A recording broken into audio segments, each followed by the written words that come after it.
Bonjour à toutes et à tous, bienvenue dans cette nouvelle vidéo consacrée à l'échographie clinique appliquée à la médecine d'urgence.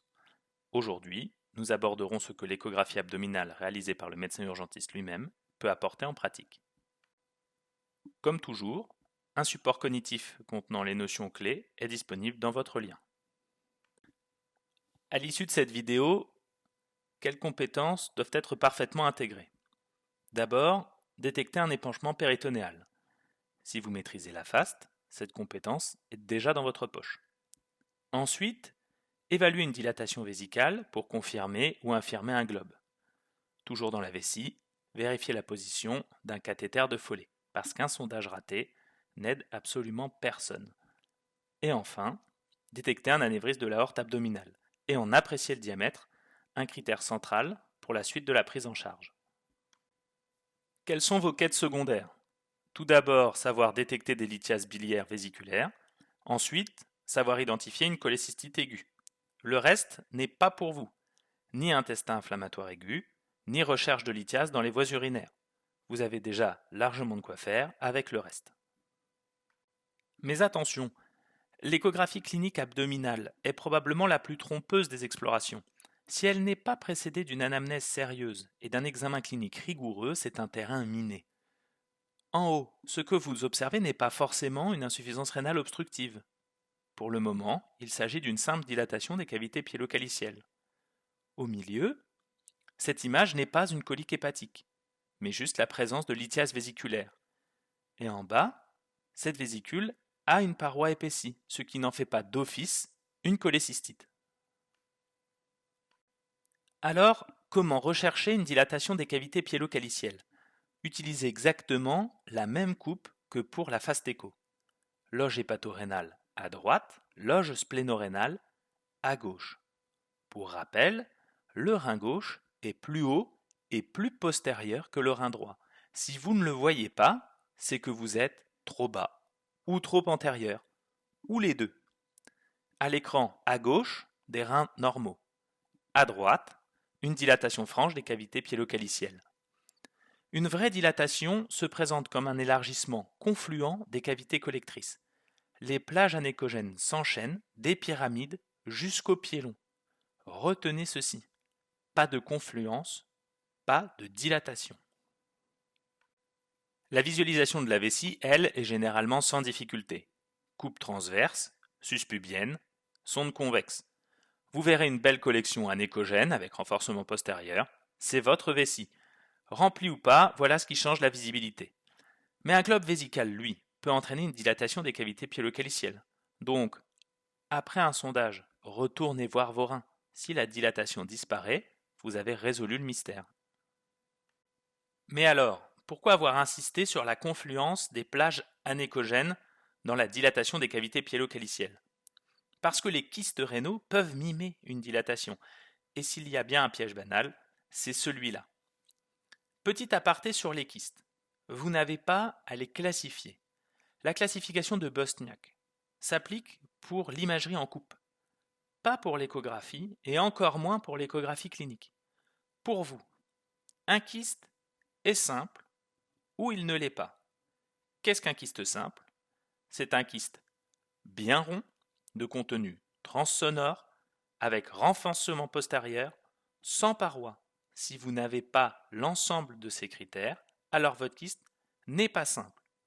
Vous le signalez dans votre compte-rendu et vous recommandez une échographie rénale dédiée et c'est tout, vraiment tout. Examinons deux cas. À gauche, un rein polykystique, les plages anéchogènes ne confluent pas, donc pas de dilatation, et à droite, une vraie dilatation avec une confluence nette. Comment intégrer tout cela dans votre pratique quotidienne? D'abord, face à une insuffisance rénale aiguë, vous voyez une dilatation des cavités pyélocalicielles. L'origine est probablement obstructive. Vous demandez un scanner, vous appelez l'urologue et vous ne perdez pas de temps. Autre situation classique, la suspicion de colique néphrétique. Votre patient arrive aux urgences, douleur typique, main sur le flanc.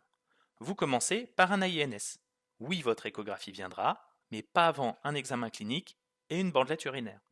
Vous avez une quinzaine de minutes de latence avant de réévaluer l'antalgie. Parfait pour faire votre échographie, calmement. 3 scénarios sont possibles. Une dilatation modérée des cavités piélo-calicielles, l'arbre central. Votre patient s'améliore avec le traitement médical.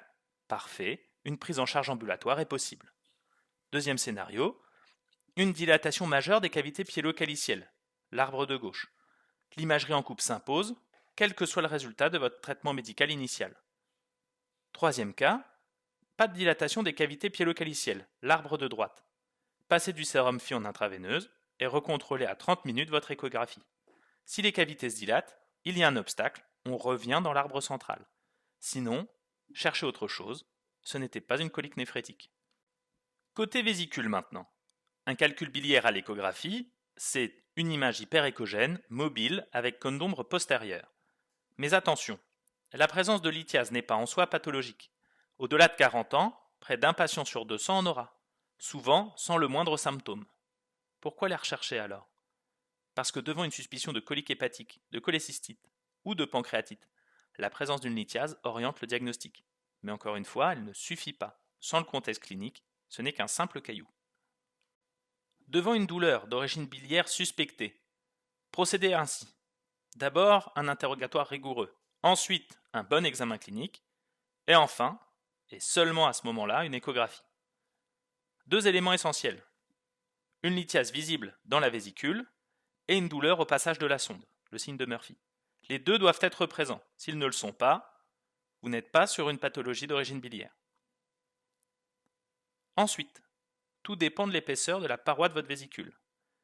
Si elle est fine, 3 mm ou moins, vous avez un tableau de colique hépatique. Si la paroi est épaissie, 4 mm ou plus, vous êtes devant une cholécystite. Dernier volet, l'exploration de l'aorte abdominale et la recherche d'anévrisme de l'aorte abdo. Coupe médiane, sonde convexe. Vous visualisez 2 vaisseaux, la veine cave inférieure et l'aorte. En arrière, le rachis hyperéchogène. L'aorte doit être circulaire, de contenu anéchogène. Tout changement du diamètre, tout contenu échogène, toute membrane flottante à l'intérieur du vaisseau est suspect. L'échographie de l'aorte peut paraître simple de prime abord, mais peut vite se compliquer chez les patients non à jeun à cause des interpositions aérodigestives. Vous faites votre échographie clinique et vous tombez sur un anévrisme de l'aorte abdominale. Que faire? Si le patient est asymptomatique, ce n'est pas une urgence. Vous l'informez et l'orientez pour un suivi. Si le patient est douloureux, tout change. Et tout dépend du diamètre de votre anévrisme. Si l'aorte fait moins de 2,5 cm, il est peu probable que l'anévrisme soit la cause de la douleur. Cherchez ailleurs. Si l'aorte fait plus de 2,5 cm de diamètre, votre anévrisme est le suspect numéro 1. Vous considérez l'état hémodynamique de votre patient. S'il est instable, c'est le bloc. Coup de fil au bloc, coup de fil au chir vasculaire, le patient passe sur la table immédiatement. Si l'hémodynamique est stable, le scanner s'impose en urgence, sans attendre la biologie, sans attendre d'autres examens. Si votre anévrisme est en train de se fissurer, alors il peut rompre à tout moment. Il sera toujours temps de vous faire moquer quand le scanner sera normal, et votre patient hors de danger. Enfin, un rappel capital. Tout patient de plus de 50 ans avec une colique néphrétique est une dissection aortique jusqu'à preuve du contraire. Un balayage de l'aorte prend quelques secondes qui peuvent permettre de sauver votre patient. Pour conclure, l'ECMU abdominale ne se limite pas à l'obstruction des voies urinaires. Elle vous aide à cerner l'étiologie des douleurs abdominales et à orienter le tri-diagnostic selon le sexe et l'âge du patient. Chez la femme en âge de procréer, recherchez d'abord une grossesse extra-utérine, puis une pathologie annexielle, et ensuite une origine biliaire, rénovésicale ou une occlusion. Chez l'homme de plus de 55 ans, pensez d'abord anévrisme de l'aorte abdo, puis pathologie biliaire, rénovésicale ou occlusion. Merci pour votre attention. Dans la prochaine vidéo, nous parlerons de l'échographie cardiaque par l'urgentiste. D'ici là, travaillez bien et bon courage.